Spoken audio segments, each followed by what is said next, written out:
Hey guys, welcome back to the United Star, and we have Axel from AJS TV to come and talk to us about Aston Villa, the Euros, what to expect, so on and so forth. So, before we get into the Euros and England, what's your take on the progression that Aston Villa have made from almost getting relegated to fighting for a spot in the Euros to then going mid-table? I think it's been really, really good. I think even though it's been literally just 1 year between potentially going down, went to the final day where we just about stayed up to literally fighting for Europe for most of the next season. Been a very quick change. All the new signings have been really good. Been really, really pleased to see it. It's pretty interesting, because I like and hate Aston Villa for the same thing. I mean, if that goal would not have taken place, I mean, it would have been awarded. We would have had Grealish at Manchester United right now for 50 million. But on the same hand, you guys saved us a disgrace in media by beating Liverpool 7-2. So I don't know what's better for me, Grealish or the 7-2 victory that you did. But let's just break down this season. I mean, it was a great start, as we spoke about. You made some wonderful signings in Ollie Watkins. The only one who didn't do well was Traore.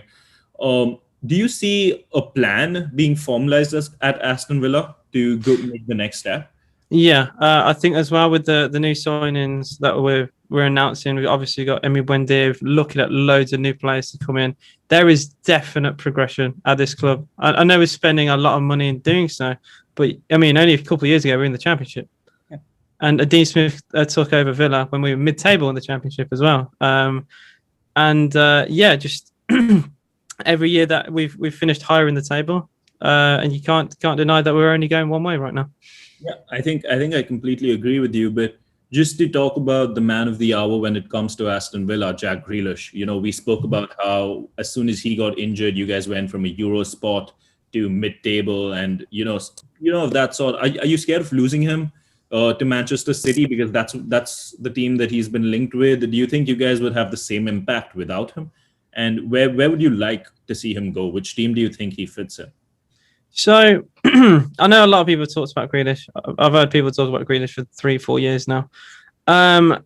Obviously, if you move to Man City, you do really well. I just don't see why you can't stay here. Yeah, we're going forward. Obviously, if you went down, I'd understand if you'd want to leave, because a player of his quality should be in the Championship. But as of right now, I think he's in a good position, really. To stay at Villa, we could be like a Leicester City. They've kind of penetrated the top four. They won the FA Cup as well. Like they're in a good position, and I think if Villa can keep competing, keep progressing, we could be, in the top six, be part of the big six again, because we were in the 90s. Yeah. And in 2010 we finished sixth for 4 years in a row. So we're quite a big team. We just need to get back to where we once were. I think Grealish could help us do that. I think I agree. What would be better to then be like a legend of a club that you grew up with and taking them back to the good old days of the 90s. But before we jump into the Euros and we talk about England and how things have gone in the first week, what are you expecting from Aston Villa next season? That's different from this season. Like, if supposing you had to buy two players of your choice that are realistic signings or get them on loans, how do you see them improve the squad? How do you see the plan progressing next season? Just a quick sum up of that. So what I want us to do next season is actually at least attempt to qualify for Europe. We had for most of the season, we had it and it fizzled out. I want us to actually really compete for Europe. I think if we bring a couple players in, that we need players possibly in midfield. We need depth. Depth is a big thing at Villa. We need, if players get injured, if say Ollie Watkins gets injured, like we have Keenan Davis, who barely scores for Villa. We have Wesley, who's been out injured for over a year. He's just come back. We need squad depth, basically. I'd like to possibly bring in Tammy Abraham off Chelsea. He was with us when we got promoted, scored 30 goals. Very, very good player. I'd like Ivan Toney, but obviously Brentford went up, so they probably won't let him go like Norwich did with Buendia. I think they have more ambition to try and do well in the Premier League next season. But James Ward-Prowse is a name that we've been linked with. He would be amazing. Free kicks are incredible. Grealish wins loads of fouls, so it'd have perfect synergy to have a player who could take a free kick and a player to win fouls. It'd be brilliant. If we bring those type of players in, we could do well next season. Yeah, I think I completely agree with you. I mean, Aston Villa is a team that United has also been associated with. I mean, you look at Axel Sebi, he spent a season with you guys in defense. So just on that point, if you had to take a pick from our youngsters, who would you pick? Oh, that's a very good question. You know what? You probably will be very confused what I say here. I think if you train Dan James, he Yeah. could be a very good footballer. He's very fast. And I know, obviously, he hasn't got the levels of some of the players in your squad. I think he's a bit off that. But the man has pace, man. The man has pace. I think if you could give him football every single week at a club, like maybe even like an Everton or a team in the bottom half of the Premier League, I think he could potentially do really, really well. Yeah. I think he's definitely a youngster I'd look at. I think, when we talk about him, it's like he just has eyes for one lane and he just runs straight down with the ball. And that is a quality that sometimes is needed in a player. I agree. And I think Aston Villa could use him because at United, he's not going to play on the left. So that's his forte. No, he's not. So maybe Aston Villa could do that. But shifting to the Euros, Aston Villa played a key part in England's mix as well. I mean, in the 33-man side, there was Ollie Watkins, Jack Grealish, and Tyrone Mings. And now we have Tyrone Mings and Jack Grealish. How surprised were you with the inclusion of Tyrone Mings in the starting 11, but not Jack Grealish? I mean, Tyrone Mings may have not been a surprise because Harry Maguire was injured. Yeah. But what about Jack Grealish? I just don't get it. Should have played. He should have played. He, other than Harry Kane, he's the second man on the team sheet for me. And I think many people have the same opinion. Obviously, Southgate, he likes his own system. He likes the fact that he gets Raheem Sterling over Grealish. Sterling has like raw pace and he makes runs in behind. Maybe that was his idea. Sterling didn't even score, to be quite fair, and we did win. So it's really hard to criticize a squad that won. It's not a team that I would have chosen. And maybe if Grealish played, we'd possibly win that more comfortably. But I feel for him because he didn't even come off the bench, man. Like, how can he not bring on Grealish even for like 10 minutes? So it's criminal, really. I can't really say anything to it. He didn't play Luke Shaw. He chose Kevin Trippier over on the left. Yeah, it didn't make any sense. I think about it. I'm like, he picked four right backs because he wanted to play them on both ends. Makes sense to me. And at the same time, leaving Jadon Sancho, playing Raheem Sterling instead. And let's be honest, the keeper could have saved that. I mean, Sterling got a tad bit lucky. It was a poor shot, to be quite fair. It went straight through the keeper's hands. So it wasn't a clean shot. Yeah, I mean, we got the 3 points. There's no doubting that. But talking about England and their chances, we just saw Czech Republic versus Scotland. It was an amazing performance by Czech Republic. They definitely deserved it. I saw your predictions and you put England in second. And, I don't mind that because then we skipped the group of death in the round of 16. Yeah. But do you see that being realistic? Because when I look at the full group that we have, Croatia was the hardest team there is. I think we can easily steamroll Scotland and get a result against Czech Republic. Yeah. When I first made my prediction, you're right, I did say second. I thought we'd draw against Croatia and then beat Scotland and Czech Republic. Now we beat Croatia. Makes it all a little bit interesting now. I don't want to actually win the group because then we've got the harder games. Whereas if we get second, we have a slightly easier game and then we've got the harder game. So eventually you will play the tough teams anyway. So a lot of people say you want to win every single game. You want to be able to beat everyone. So I'm just saying at least it's not a negative for finishing second. I'd still rather win the group. And I think we're in pole position too now. Croatia is the only team really to compete. But maybe Czech Republic could cause us problems. If they beat Croatia, then we've got them to play for the final game. Thomas Souček, I think, is a very good player. That had a player score from the halfway line today. He plays with Bayer Leverkusen, so they've got talent in that squad, and they could cause us some problems. And maybe a dark horse for the Euros. Yeah, I wouldn't be surprised if in tomorrow's newspaper that guy is linked with all the Premier League teams. Yeah. It's very normal, but I think I agree with you. I think the dark horse of the group could turn out to be Czech Republic, even though in my predictions I kept them fourth. Me too. Scotland in third. But just again, touching on the England squad, we all know how Gareth Southgate prefers sitting back, playing the likes of Calvin Phillips and Declan Rice. Do you think that works in like the easier games? I mean, talking from Manchester United perspective, I've got tired of Scott McTominay and Trent sitting behind and doing the same thing Yeah. for the international squad. It's pretty irritating. Yeah, it's very defensive minded. I will say, as much as Declan Rice and Phillips especially played really well yesterday. I don't think it was necessary to do them both together. I personally would rather see a player like Mason Mount drop a little bit deeper and allow more of an attacking winger like Grealish to fit in, because I feel if we're not going to play Jordan Henderson when him being injured, obviously he'd go straight into the team. But I think we've got enough talent in this team to maybe drop a Mount a little bit deeper and bring in the likes of even Jadon Sancho. The fact that Sancho, by the way, was left out of the whole squad, by the way, he was left home. He was one of the three. Him and Ben Chilwell, who's just won the Champions League at Chelsea. Like the decisions baffled me. We'd rather have two goalkeepers on the bench than bring a player like absolutely baffled me. But let me okay, Sancho's in Carrington right now, getting a full checkup done to join United. That's the reason he didn't.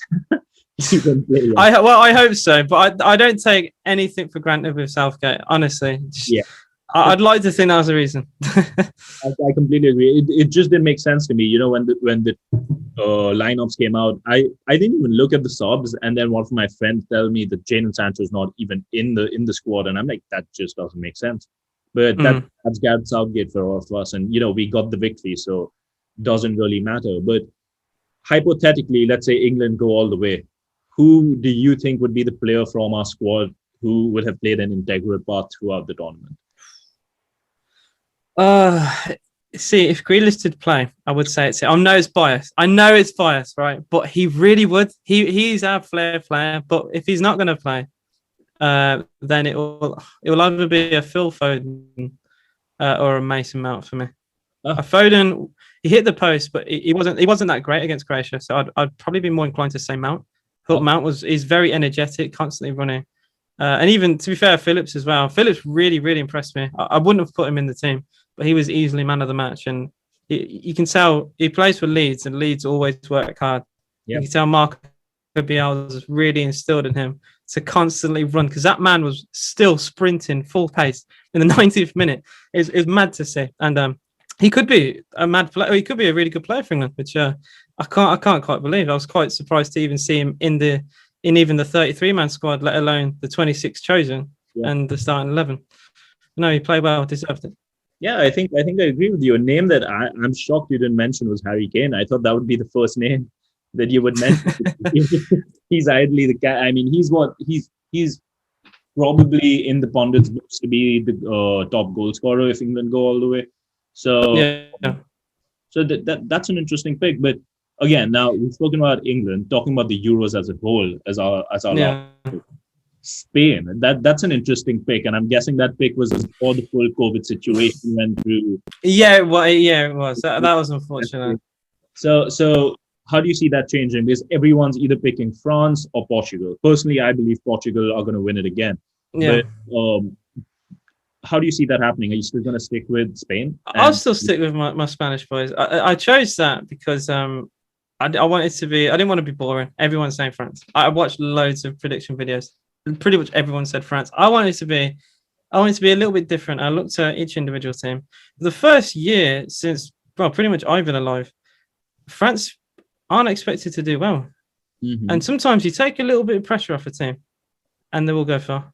Yeah. And I don't think their squad's that bad. They got Morata. He's got for Spain anyway, good goal scoring record. I just think they've got a decent run to the final as well. If you have a look, they have a fairly easy group, and then they get linked with another fairly. I think they get linked with the Austrian group. I may be wrong on that, but they, unlike England, they actually have a quite simple route to the final. That can be enough sometimes.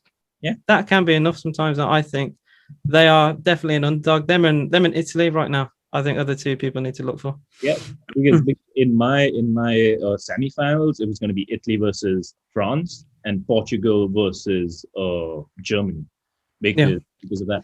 But you mentioned Spain having an easy run. I mean, it's just one game, because if we look at it, Spain will then play Portugal and then play either Germany or Netherlands, whoever go through predictions.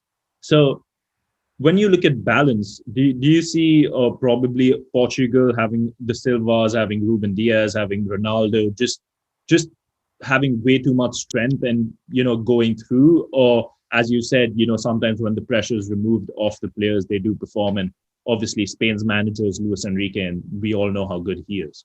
Yeah. Well, Portugal do have a really good side. It's just, I don't know. It's more of a gut feeling than anything. I know technically, if you look on paper, they do have a stronger side than France. In fact, if anything, Portugal have a stronger side than arguably anyone. But maybe in fact, other than their group, I'd say they're better than anyone. It's just a bit unfortunate for Portugal. They've been put in a tough group, and it could see them, if anything, go out if they get a bit unlucky here and there, because they have an amazing side. Bruno Fernandes and Ronaldo will be fighting for penalties, I'm sure. That's the side Manchester United fans would love to see at Old Trafford as well. They have a good. I think other than Diaz, Cancelo obviously plays at fullback. I'd say defensively is the weakest side, but in terms of it, like their attack, it's so damn good, and they could potentially go far. I wouldn't be surprised if they did. Oh, I agree with you. That's why I have them as my winners. But yeah. we've seen roughly. I think 4 groups are complete. Obviously, Group E and F, A, B, C, D, E, F. Yeah, they're going to play. We know F is the group of death. Yeah. What stood out for you till now? Has there been any team that totally surprised you? For example, for me, Ukraine has been the team. I didn't even expect them to push Netherlands the way they did in the 3-2 win. That Netherlands. Yeah. Yarmolenko scored a lovely goal in that game as well. I think it's a bit of an easy question for me. I think Italy, because of how well they dominated Turkey. Turkey was everyone's dark horse, I think. I saw on Twitter loads of people talking about them. They cruised that game. And it wasn't even close. It could have been like 5 or 6. And I think their group as well, it's not the hardest of groups. Either Switzerland and Wales, they didn't look great. Embolo looked good for Switzerland, but the game itself, it wasn't the best of standards. And I think Italy looked good, man. Insigne, Immobile, Barella. So many talented players there.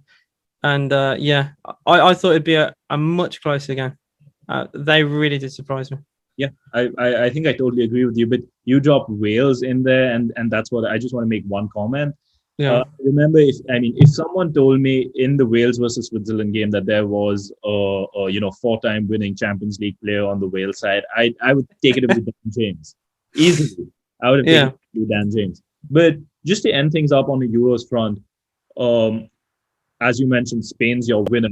So who'd now be your dark horse after you've seen a lot of teams play, and who do you see being the top goal scorer at the end of the tournament?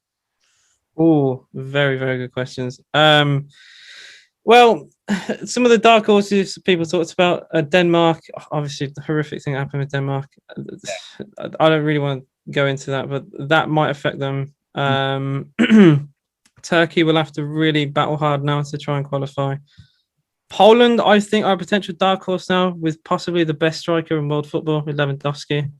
Yep. I think maybe the players around him aren't the best. Sweden have Isak up front as well. He's pretty decent. But I think of all the teams left, Poland are my dark horse. I do think Lewandowski may just be enough to see them go through and see them potentially go into at least the quarterfinals. We'll see. Yeah, that sounds good. That is a pick. I'm going to go with Italy because I don't think anyone expects Italy to go that far. I think they maybe the quarterfinals, but I can see them pushing and maybe even pushing France in the semi-final. But who's your goal scorer as well? Who's getting golden boot? Lukaku for Belgium. Mm-hmm. Very comfortable. Scored 2 goals against a decent Russia side. He scored a lot of goals in the last World Cup as well. As Belgium got to the semis, I think the man is a machine. Won the league with Inter Milan. I think he could even easily score in all 3 of these group games. Yeah, and I think he'll win the golden boot. You could argue Harry Kane, but Kane looked very fatigued in the first game. I think he was one of the worst England players. Yeah. Which is why I didn't say when you asked me the question earlier about who do you think England, if we were to do well, who'd carry us. I don't think it'd be Kane. Mm-hmm. Kane just really looked out of it. Not the Harry Kane we're used to. He was, in my opinion, anyway, the player of the season in the Premier League. Yeah. But he could do well against Scotland, but we'll see. But no, I think Lukaku will win Golden Boot. Yeah, I think that's an interesting pick. The only thing is I don't see Belgium going that far in the tournament. Really? I think maybe quarterfinals at max, because they would be playing in the quarterfinals. And based on my predictions, and I see Italy beating them. I just find their defense slightly sloppy. And for that reason, I'm going with Benzema, because I just think that if France are going to make it all the way, they need their striker to perform. And I'm hoping that it's Benzema and not Giroud up front for them. But that's interesting. So just to sum the last topic up and going back to Aston Villa, what do you see next season being like, and where do you think you'll finish? I think it'll be next season is Dean Smith's biggest season at Villa.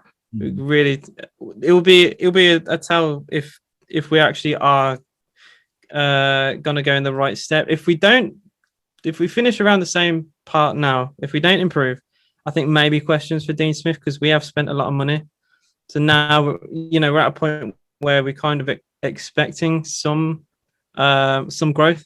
It's say we even go backwards and finish 14th. I think that could be rough for Dean Smith. I do want us to get top 7, but I'd accept like an 8th if we at least pushed it all the way. Maybe a couple of points off here or there, but as long as we're not in the bottom half of the table next year, I'll be happy. I think that's a perfect expectation. And Grealish in or Grealish goes out, according to you? Grealish stays. He's on a 4-year deal. He signed a deal last year. He did a post the other day talking about Francesco Totti. He's an AC Milan legend, stayed there for 20 plus years, and I think he wants to stay here. He wouldn't sign a massive contract last year if he didn't, and hopefully he will keep his loyalty and he will do well at us. Maybe win a trophy, maybe win the Carabao Cup or something. Who knows? Doesn't join the other side of Manchester, because then it just gets dangerous for us. But thank you so much for coming on the channel, Axel. Guys, do check out his videos. He's live streaming majority of the Euros games, and it's amazing to see the reactions. So check out the links in the description below. We'll see you next time. Bye-bye.